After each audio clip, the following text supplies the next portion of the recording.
পঞ্চামৃত হলো যে কোনো হিন্দু আচার অনুষ্ঠানে যজ্ঞ কিংবা যে কোনো প্রার্থনার পরে 5টি উপাদানের সংমিশ্রণে তৈরি একটি অমৃত পানীয়।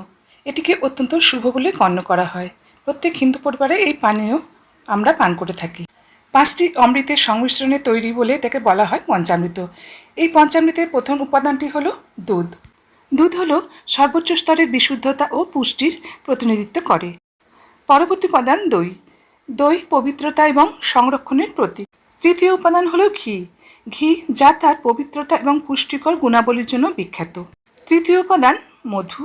মধু যা তার মিষ্টতা এবং আরোগ্যকারী বৈশিষ্ট্যের জন্য বিখ্যাত। মধুকে প্রাণশক্তি এবং দীর্ঘায়ুর জন্য সর্বোত্তম ঔষধ হিসাবে বিবেচনা করা হয়।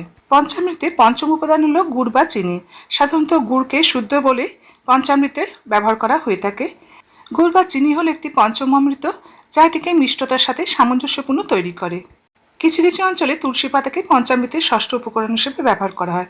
তুলসী পাতা হলো পবিত্রতা, সুরক্ষা ও আধ্যাত্মিক জাগরণের প্রতীক।